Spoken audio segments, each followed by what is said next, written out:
Hey everybody, this is Ted DiBiase, the $1 Million Man, and you are listening to Damage 365 Radio. And remember, everybody's got a price for the $1 Million Man.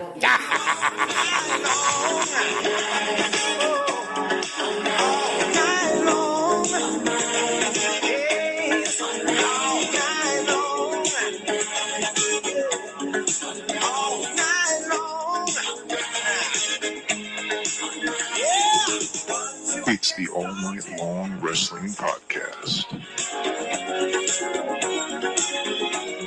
with the Enforcer. I believe they're called enforcers, Gordon. I sell women's shoes. And the Stallion. Stallion, baby! I am not what you would call a handsome man. I'll kick you in the nuts and you'll smile at me and like it. Oh, nice!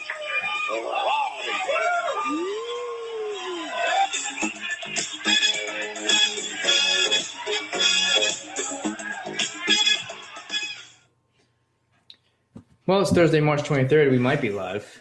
We might not be live. This might be the All Night Long Wrestling Podcast. Might not be the All Night Long Wrestling Podcast. I can't really say anymore. Things are just a little bit, things are a little wacky right now here in technology land. This is the Stallion. The Enforcer is pacing back and forth like a caged animal in my house right now, trying to make sure that we actually are live and on the air. So we're going to test that out while we're live right now and see if we're actually on the air.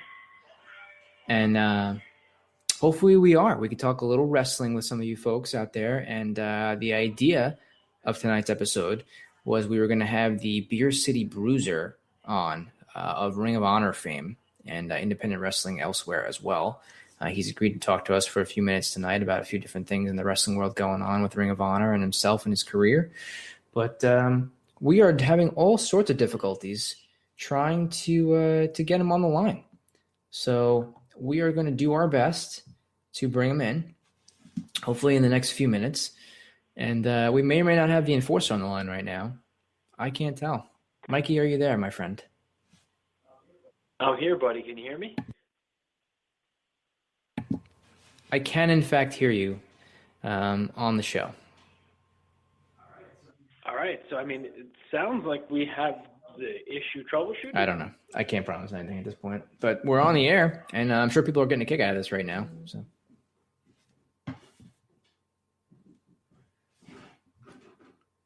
do we have the Enforcer live and in person is the question. We do have the Enforcer live and in person.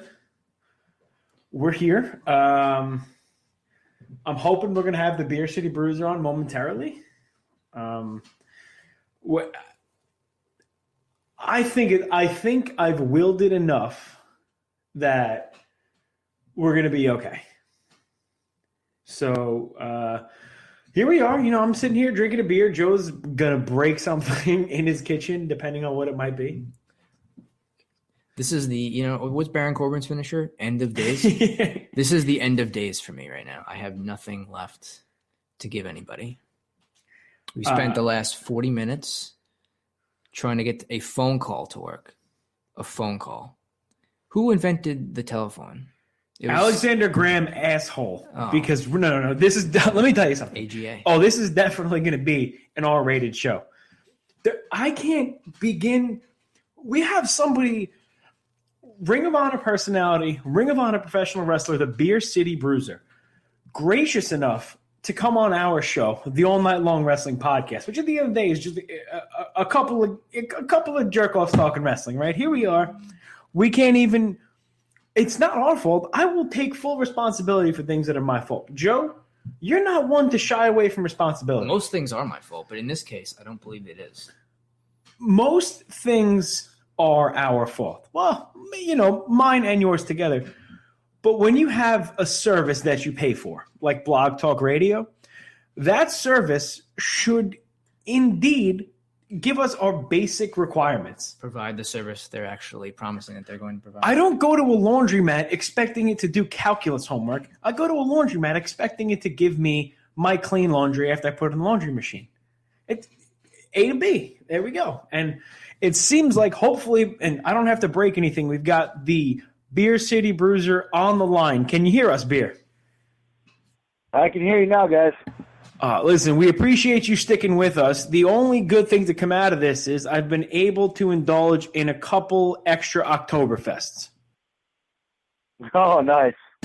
Well, listen, first and foremost, welcome to the All Night Long Wrestling Podcast. We appreciate you taking time out of your very busy schedule to come and talk to us, and it means a lot, and welcome to the show. Thanks for having me. So, Beer City, listen, before we get into it, I got to know, what's the Bruiser's favorite beer? What are we looking at? My favorite beer is actually Yingling. I very rarely get it here in the Midwest, so whenever I go to the East Coast, I try to indulge in it as much as possible. And it's won my heart over. I am, being that, we are both Long Islanders here, Yingling is definitely very, very familiar to us. And listen, we'll let you know when Ring of Honor comes back for World of Worlds in New York City, we're going to bring you a case of Yingling. Oh, I would definitely like that. I love whenever we go to New York, get the Yingling for the hotel room and stuff, and like all the bars have it on tap, which is real nice.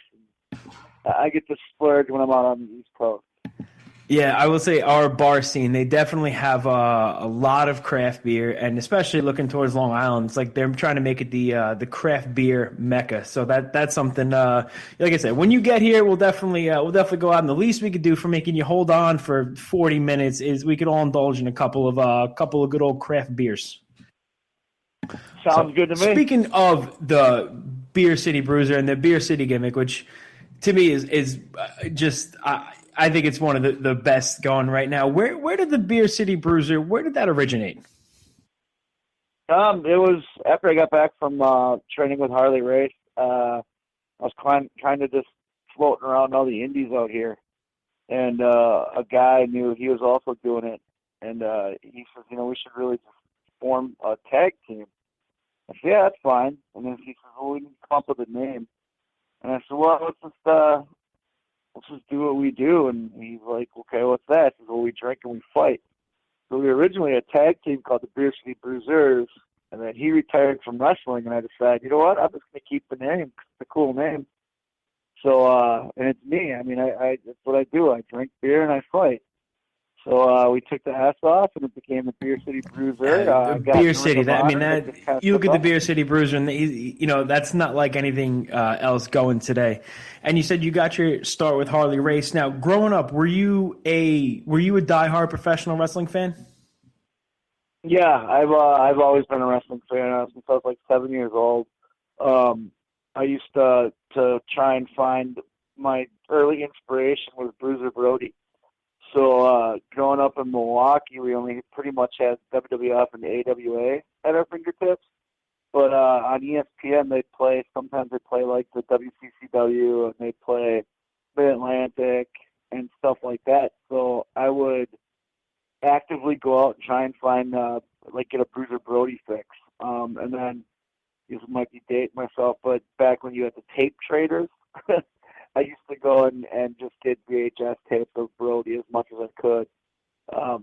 So I've been a fan of wrestling forever. Like, it's always been in my life. You mentioned that you trained with Harley Race. Is that how you got your start, like in the business with Race, or did you try to have a couple of different schools that you trained at before you met Harley? I actually, a neighbor, a friend of mine's neighbor was a professional wrestler here in Milwaukee, and he introduced me to a guy named Trevor Adonis, who used to be an old WWF job guy by the name of Jim Evans. And he's the one that got me started in wrestling. After about 2 years, I started doing the Harley Race week-long camps, and Harley just fell in love with me right away and kept trying to talk me into moving down there. After about 4 years in wrestling, that's when I decided, hey, I'm going to move down full-time, and I trained under Harley for another 4 or 5 years down there. I look at it as like I kind of went to like grade school and high school here in Milwaukee under Trevor, and then I went to college under Harley. And that's why I really perfected the craft, was learning from Harley.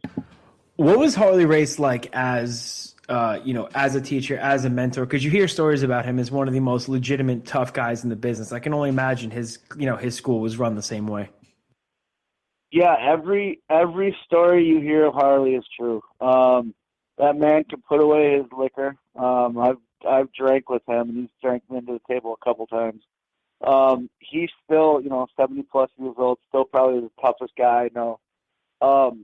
Training at the school was amazing. We learned every aspect of wrestling from conditioning, in-ring, like putting matches together and stuff like that, all the way to talking to promoters, how to conduct an interview, how to conduct a media. He literally taught us everything.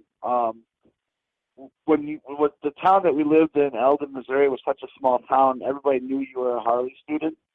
So if you did anything wrong in that town, Harley found out about it. And you never wanted to be called into to Harley's office, on a day off, because you knew you were in trouble. It was kind of like, Dad calling to scold you, and Harley had that gruff voice, where you knew you were in trouble.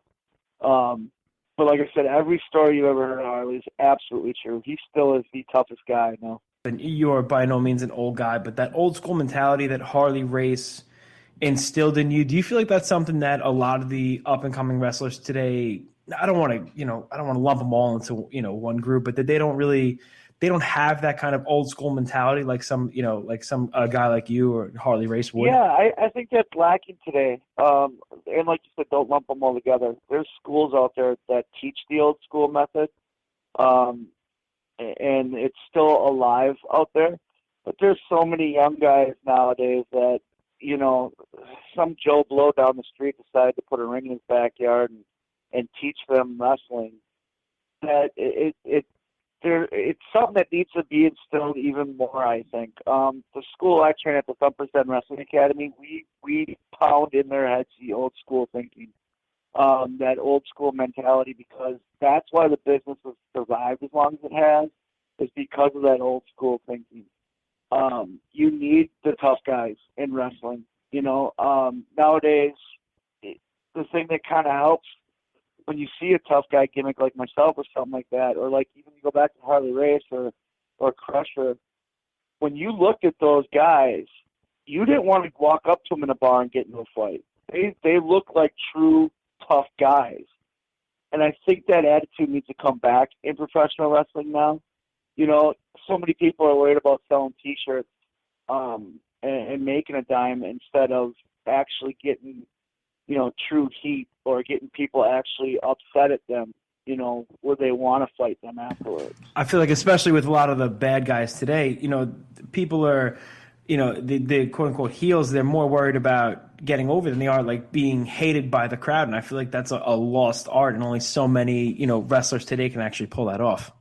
I agree. I think it's a very lost art, and I think it's because that old school mentality is slowly, I shouldn't say it's going away, because it'll never go away. As long as I'm teaching, and I know, like I said, there's other schools out there, like the Monster Factory still teaches the old school ways.